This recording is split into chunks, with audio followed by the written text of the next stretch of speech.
FM. So, Matt Gill, thank you very much for coming along. It's alright, thank you for having me coming on. Thank you. About time too. Yes, it's been a while, hasn't it? Yes, it has. But we know each other from Ayman. You were on the same bus as me. Start your secondary school. Yes. How many years younger are you again? Sorry? You're like 4 years younger than me, aren't you? You were in, I think... I'm 26 now, so... You're 26 now? So yeah, I'm going to be 20 in 2 weeks' time, so yeah, about 6 years. Yeah, because you were... Why are you making me sound very old? You were in your second year of sixth form, I believe, or your third year. And that was. Yeah, and I was in my year 7. Mad, isn't it? Yeah. So young. So young, so old. And so blonde. So, your disability is of an amputee. Yeah. From birth? So, I would say yes, nearly, basically. So, when I was born in Chichester, Chai, I was born there with an arm, but the arm got infected. The bone got infected due to like a blood clot happened. I think there's more to it. I'm not too sure.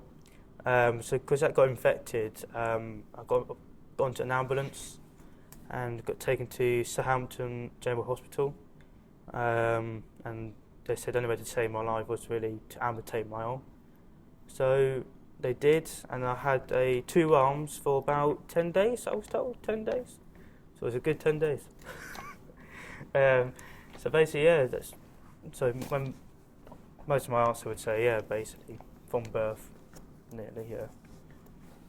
So you've known your entire life with that? Yes. Yeah. Definitely, yeah.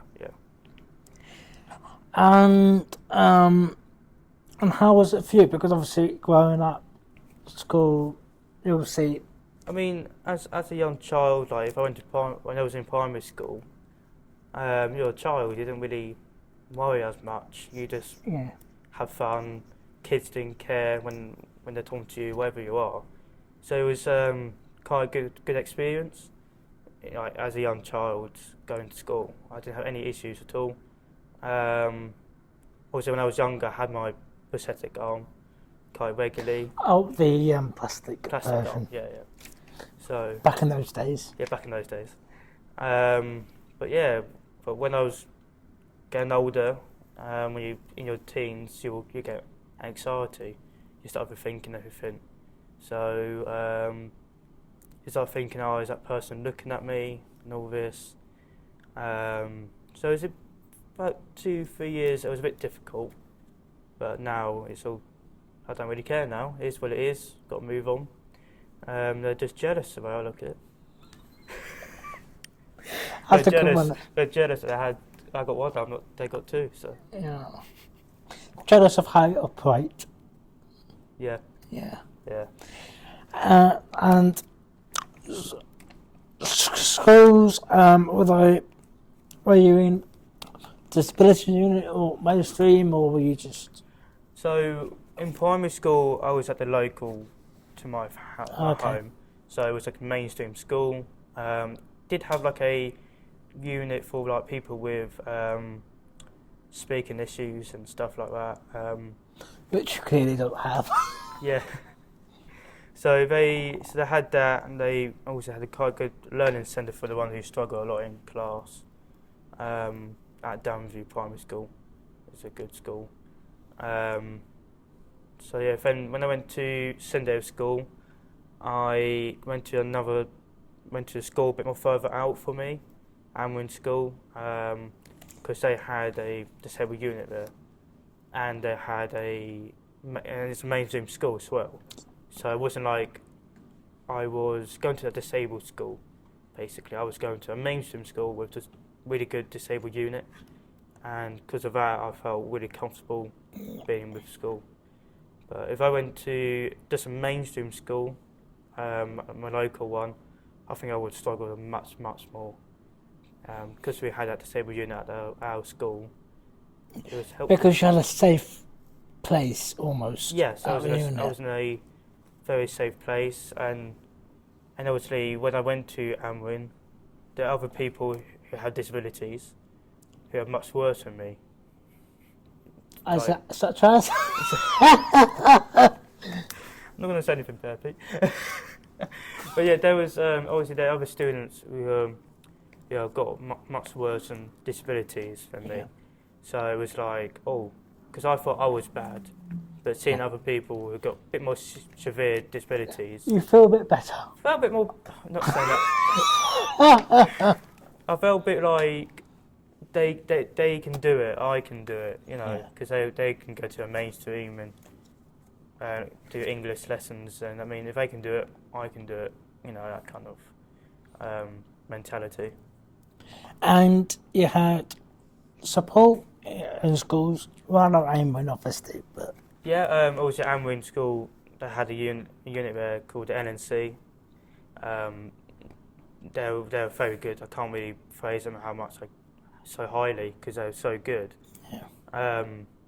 For like every lesson I was in, I had someone there next to me helping me. To write or... To write, or just there to like support, like sense, like they can like...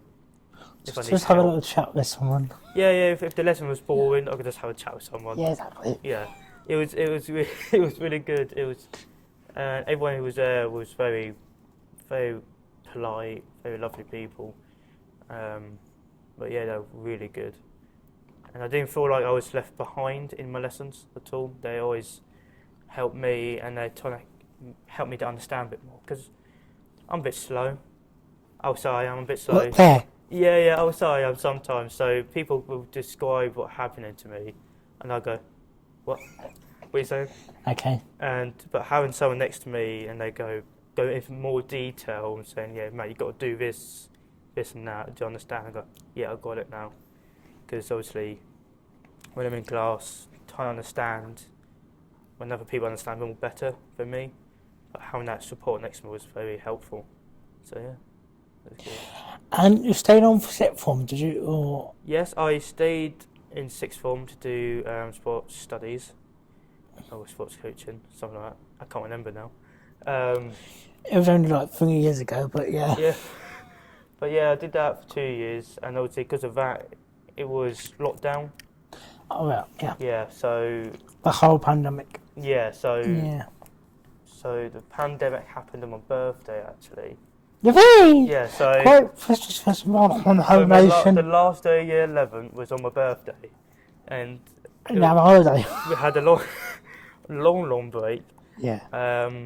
Was with the pandemic, and obviously then going back to sixth form in September, it was very weird because obviously got the mask on, got to be 2 feet. Oh, what, 2020 or 20? It was like 2020 to 2021 season. That Yeah. makes sense.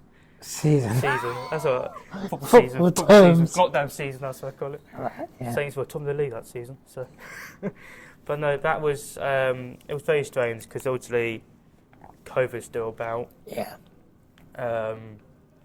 And it was very weird experience because everyone had masks on, but because we're disabled, I didn't have to wear one, but I did because Yeah. I You don't want to get it.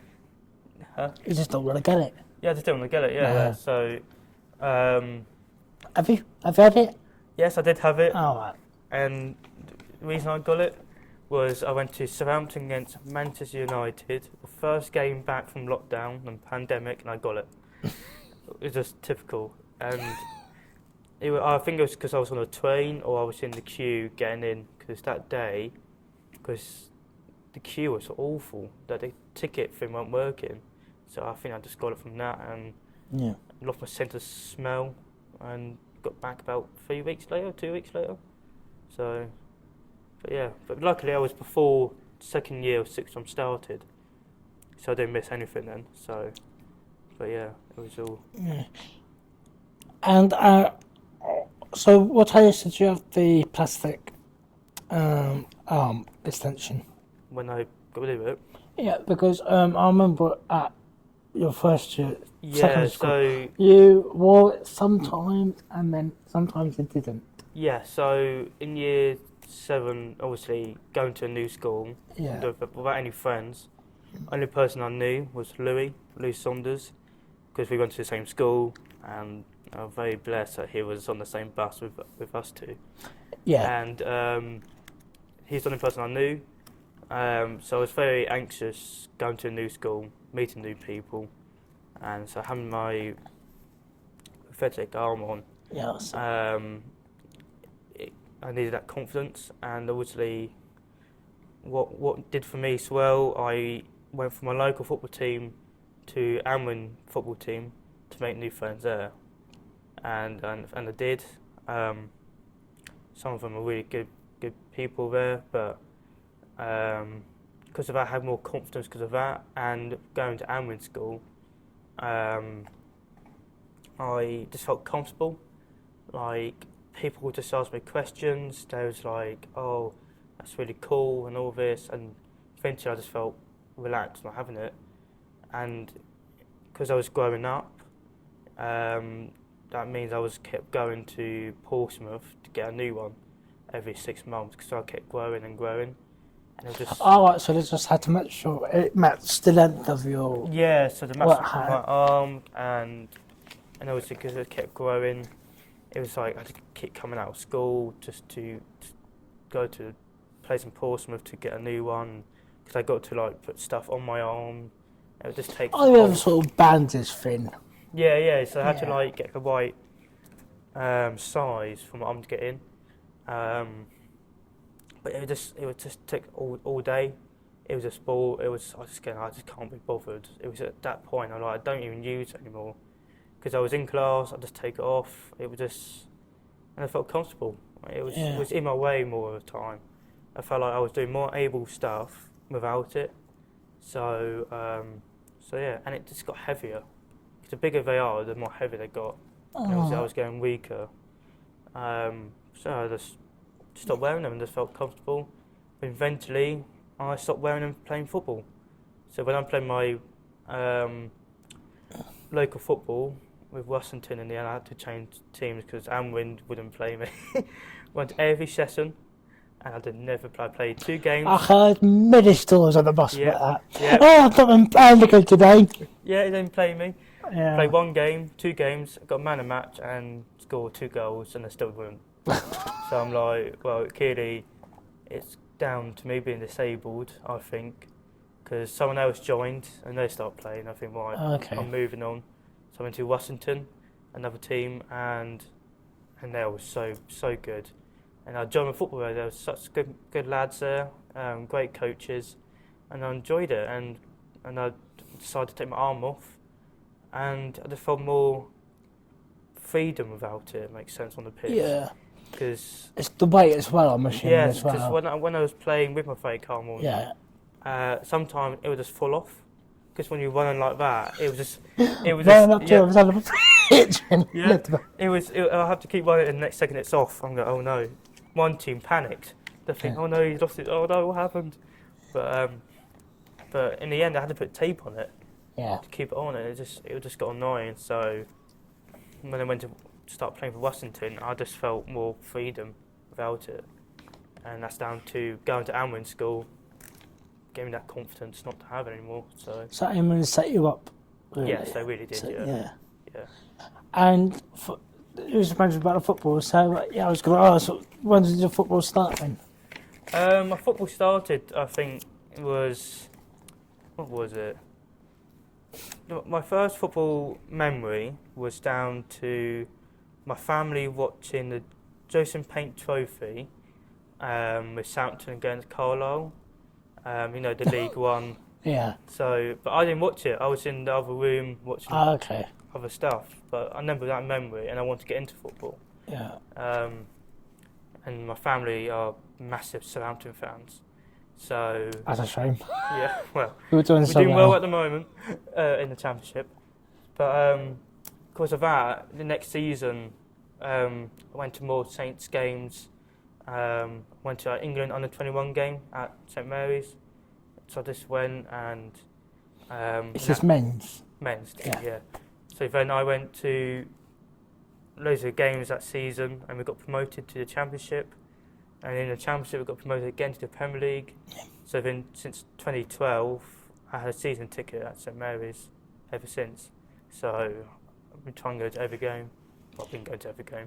And so what made you want to join the football? Was it an ordinary football team or a disabled team you got into? So I had two options Yeah. when I started. It was at my local team, Southampton Colts, or I wait a year with my dad as a coach. And my dad, and I decided, I'd rather go with my dad. And he created a team called Aylesford, which I'd been in a team before, but for the first year, we didn't play any games, just had to get more kids coming in, more boys who wanted to start playing football. And so from that, I think that was 2011, 2012. So played a year without any games, so a year later we played games and played up front. Awful, I have to say. Not a very good striker. Also, you're up front? I was up front in my younger time because I was a bit lazy as a kid. You wanted to be... I wanted to be, at the time, as a young Saints fan, the person I looked up to was Ricky Lambert, and he was a striker. Who? Ricky Lambert is a world-class striker. Played for England. Play for Liverpool? Yeah, I've done that too. Yeah. But but eventually, after years going, I got more quicker. So then I started playing more on the left wing, on the right wings. So any particular side you like better? It's all depending. Oh. If I want to score goals, I want to be on the left side. Yeah. Because I can cut in, take a shot, or when a through ball comes in, I can sort it bottom corner with my right foot. And then the right foot assist, is it? Yeah, it's like if they want me to have pace, put me on this side because I can whip it in quite well. I usually take corners. Okay. But yeah, I prefer on the left Yeah. because I feel more attacking wise. So a Hazard, basically. Yeah, without the skills. I used to get the ball, cut in, pass it back. Yeah. But I learnt this from playing for Brighton's disabled team. Okay. I was there since 2016 to 2019. And I was every Tuesday night, about an hour playing football, doing drills, and I just had really good coaches there.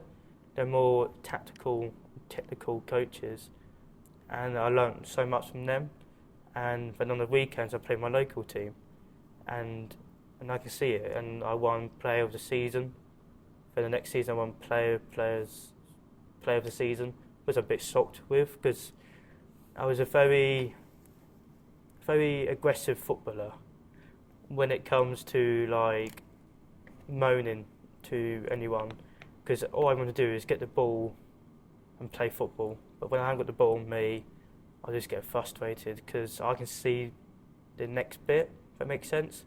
If you pass me the ball, I can see the pass down the other side. Yeah. And I get frustrated because some players just like playing football. They don't, and for me, I like playing football, watching football. If you watch football and play football. Football's in the blood. Football's in the blood, yeah. So by watching football, I know like tactical, tactics. Like get me the ball, go down there, pass. I can see the next movement. But yeah, I really enjoyed it. But the lads in that team at Washington are really good people, and I really enjoyed my football there. And So did Brighton not have a disabled team then? so what happened was, in the end with Brighton, I got tired of them because it was very strange. This is one thing that I wanted to change in disabled football, was that they have an age barrier. So from 12 to 16, you're in that group. Okay. So when I was like 15, 16, I was playing against 12-year-olds in the same team, and I was just getting frustrated. It was like, this is not good enough. and the coaching was got a bit lacking towards the end. It wasn't challenging me anymore.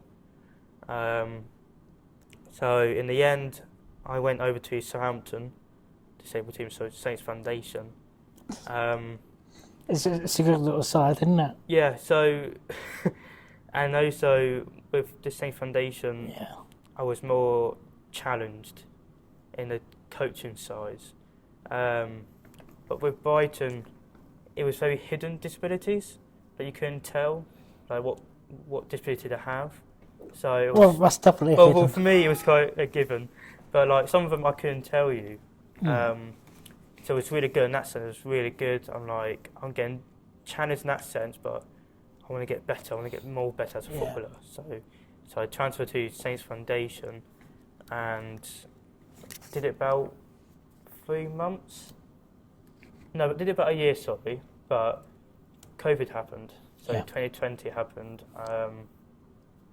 So I did it about 3 months there. COVID happened, and about a year later I went back, and it was like once a month on a Sunday. The people were with disabilities, and we're just like, I'd rather just focus on studying and become a football coach.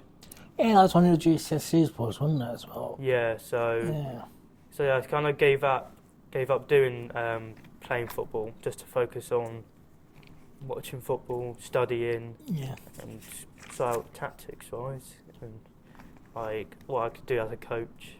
But yeah, I enjoyed playing football, really did. You're still playing now? Yeah, so on placement this year, we had to go out, do some coaching. And you must know John Cooper. Yeah, great lad. He helped me sat down and find like a good placement for me in September, and it was with Eastleigh disabled team, and I went there, and I'm a player coach there now, so I can go there, coach about 10, 15 minutes, maybe 20 minutes, and did my bit, then I can join in after mine, and it's really good. I really enjoy it there. It's not far. It's about half an hour on the bus. Yeah, it's not. We were disabled with 3 bus passes, isn't it? So it's nice and easy. So it was Perfect. Yeah, and it's much better because it's longer. It's an hour and a half every Thursday evening. So we enjoy it there. And once a month on a Sunday they do tournaments in, let's say, is it Hedge End that way? Yeah. Yeah, Hedge End. It was like down there, or Mayfield or something like that. Yeah. But yeah, it's joyful. I can do my coaching, get some more experience, and then I can join in. It's really enjoy it now. And I didn't play football about 2-3 years. Going back, I'm really enjoying it. So Still a striker? no, winner now. Oh. But because it's 6-a-side, I think I'm a bit like a striker now. Because I'm one to always keep chasing the ball down. But yeah, I really enjoy it there. And it's the tournaments against other disabled teams? Yes, so Local area all around UK? not all around UK. Oh. It's mostly on the south coast. Okay. So we have obviously Bournemouth, another team like locally, obviously another 2 other Eastleigh teams, but obviously they're in a different level. It kind of, so each team have 3 teams, and they're all in different levels. So they have a team that just want to play and have fun, a bit more with more disability. That makes sense. And there's another team with good footballers, but not to the next level. And I'm in a level called the Premier League. That is more like people with Tourette's. They haven't got physical disabilities, but they've got mentally disabilities or stuff like that. So it was just like... It's more physical. Right. That makes sense. Yeah. So in that team... So yeah, we've got Eastleigh, Bournemouth, Worthing Town. 2 local Southampton teams. But yeah, I really enjoy it. It's like the whole all afternoon. So you play about 15 minutes each game. and then we enjoy it. It's like it's not a massive pitch, so like it's chasing, it's six-a-side, it's nice and quick. So when I'm there, I'm playing, I'm not coaching, because I would prefer for that at the moment. But later on, I would like to be a coach. Are you in the top league, or is it just one whole league? And It's a whole play against each other and see who wins. It's a little league, yeah. So I think we're second at the moment. I think we're in the top, or something like that. How many more games left? This is March, by the way. This is March, yes. It's not going to go out for a while, Yeah. so this is March. I'm not too sure when season end. Oh, okay. I think normally it will be like in the summer, like May. Oh, like a normal. Like a normal football Yeah. season, and it'll start again in September, I believe. But yeah, I really enjoy it. It's good fun when I do it.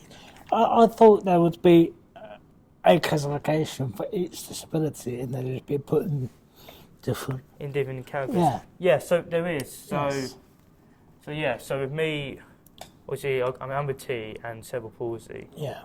But I'm able to do mainstream sports really well. Yes. If that makes sense. I'll try and do it really well. Try. Yeah. Quicker, I can't. Yeah. But yeah, so they put me in, like I said, the Premier League level, so more physical, and it goes down like second team a bit more physical, Yeah. but still with the little bit more severe disability with the Yes. cerebral more severe Yeah. cerebral palsy, and they keep going down to other levels. Fair enough. Yeah. Yeah. Obviously, you're here at uni now. Yeah. We're only Solent, by the way. Solent Uni. That's where we are. Yeah. More stomping ground, if you like. Yeah. Not a lot has changed, really. You only here last year. But Bastards. so you're doing your placement. You're still doing transplantation. Or you just doing this thing now? So, yes, we do same foundation. Did Just volunteering, isn't it? that volunteer and did that Yeah. last year for one of my modules. We had to go and do Saints program kicks program. Yeah. That was really good. I carried on doing it. I needed to do it about 6 weeks, but I enjoyed doing it. It wasn't far, and I carried on doing it for another 3 months. But then I moved to the Polygon area, and it was a bit more difficult getting to these events they do on a Friday, and the buses won't run after 8 o'clock at Well. Yeah. So it was a bit more difficult getting back home. So after that, I kind of trying to volunteer. So still got that connection with the Saints Foundation. But yeah, I do try and go to some, because uni this year it's more very difficult to find that time to go and do that volunteering. Obviously, we did that placement with Eastleigh, so I'm still doing that. But doing the volunteering is a bit more difficult. Yeah. And I also got a part-time job on the side as well, so it's very difficult to find that time. What's your job? So my job is Ninja Warrior. It's in Thornhill in Southampton. Okay. And normally I just do Sundays, about 5-6 hours, just do parties and stuff like that. I think it's really good for my course, because I'm working with children. I'm looking after children. I'm making sure they're having really good fun and all this. It's a good experience working with children. But that's on a Sunday. I'm in twice a year. Twice a week. You're lucky. Twice a week at uni. But it's so academic. You know, I've got to find the time to sit down, find the research, stuff like that. Yeah. Last year Finding books. References are the worst for me. I know. You're telling me. It's finding them I hate, but sitting down, putting them in a list, I can do, because I like doing this for about 2 hours of my life. I just do that. But finding the decent reference, because sixth form didn't really teach me that well. But Yeah. And so with you get support here, don't you, within? yeah, I can get support from the student hub, or I think it's student hub. Yeah. And so support, what are they called? There's a support team, isn't there? Yeah, there as a is. side. Sports science. I forgot what her name is now, but it'll come back to me in a minute. Sure, go. But in the student hub, you can get a disabled hub support team. Yeah, so yes. Yes, I did. Yes, so it was. We had a meeting last year before I started Solent, talking about what do I need, and stuff like that. And they were very good. So I got support. I can have a one-to-one. Access Solent. Access Solent. I should know that. So yeah, Access Solent. They were very supportive. I can go and get a one-to-one if I wanted to. I can book it in. I think I've got about 30 hours for the whole... A week? Not a week, I think for like the whole semester. Oh, okay. Or something like that. Mm. I haven't used it yet because I feel like I haven't need to use it at the moment. But this semester I'm in now, I think I need to book one in because like there's more academic assignments coming up, so I want to make sure it's all sounding good and all that jazz basically. But yeah, it was really good. They helped me find a decent room for my hall last year, and they gave me a bigger room, so I was in a disabled Like this room? Yeah, pretty much. Yeah, they helped me find a really decent, accessible room, so I was very grateful for that for last year. But yeah, I can get support when I need to, so I'm really grateful for that. Because some uni students probably don't have that option, if that makes sense. Yeah. Or they do, but with less time with people. And you're in the second year. Would you want to start on doing a masters, or would you?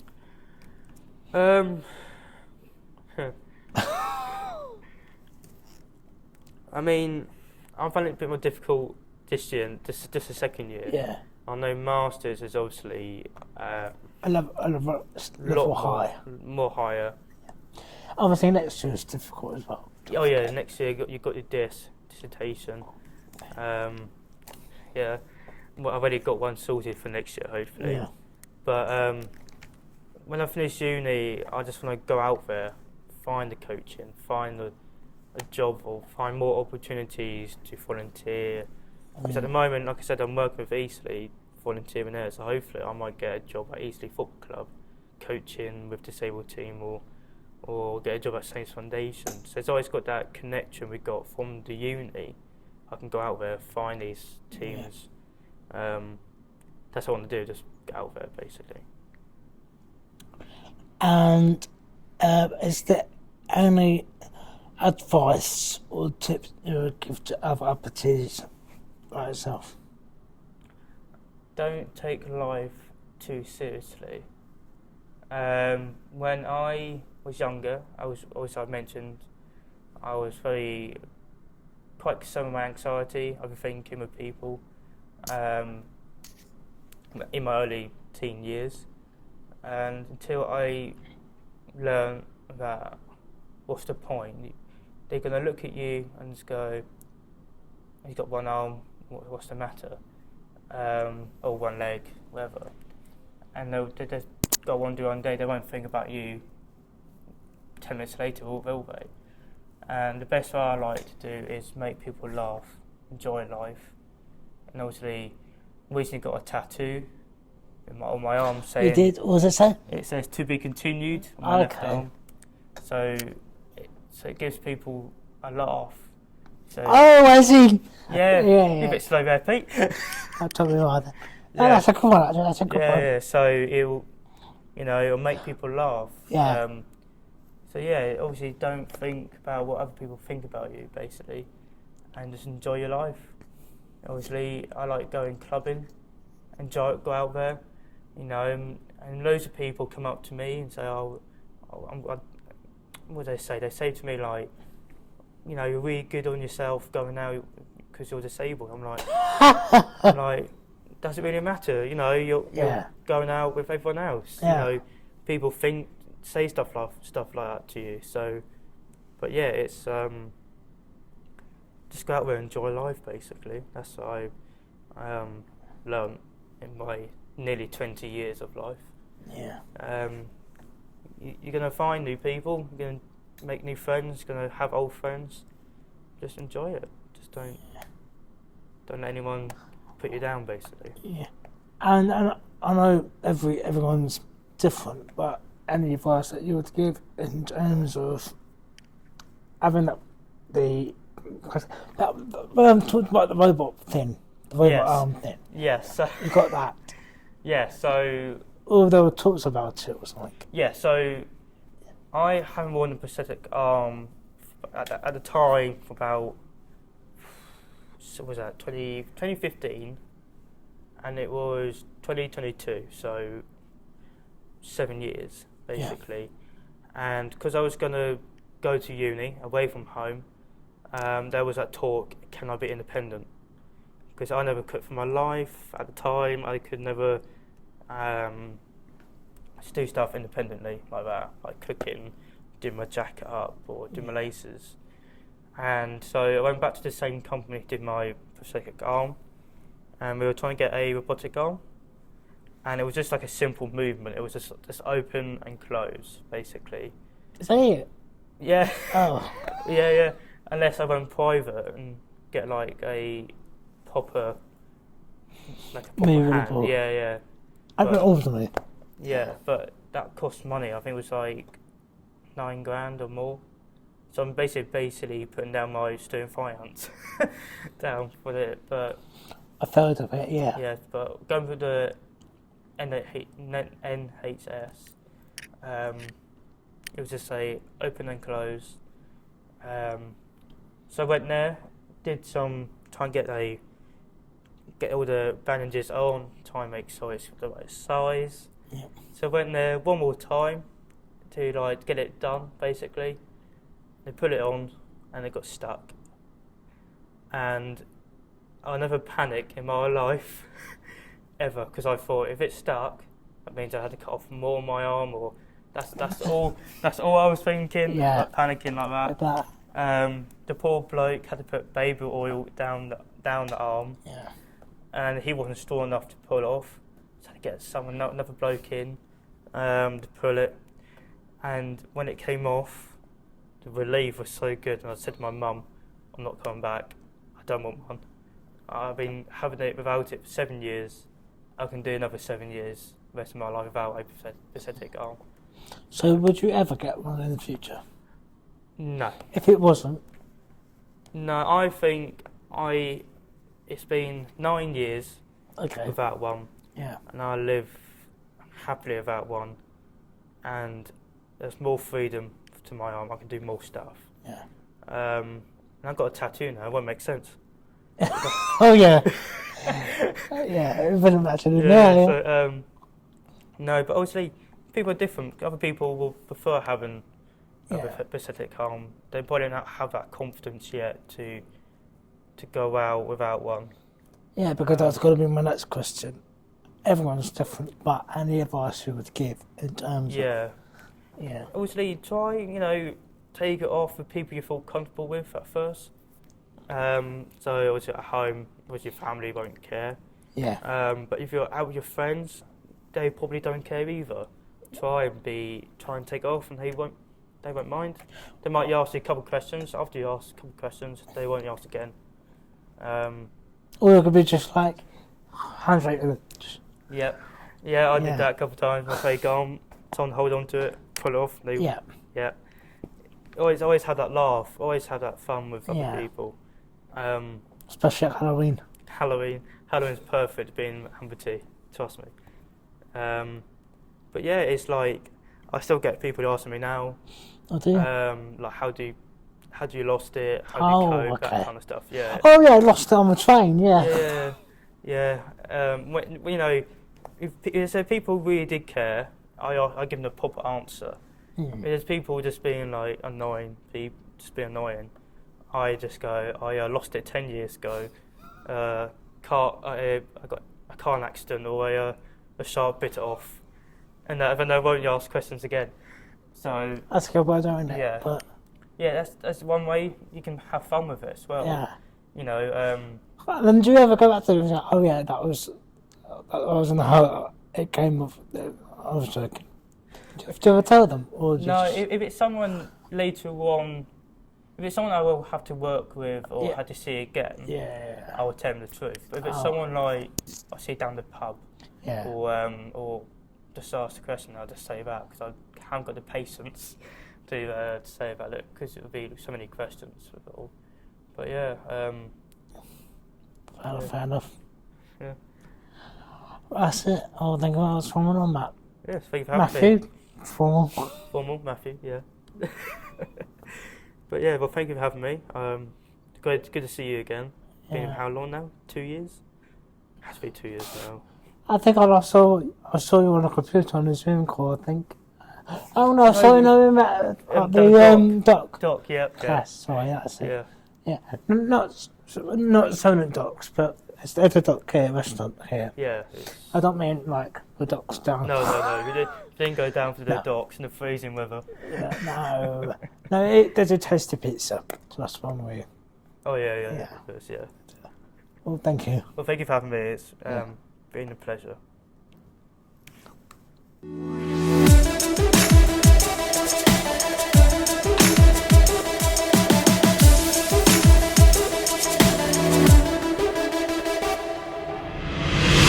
Voice. Let's go. Voice FM.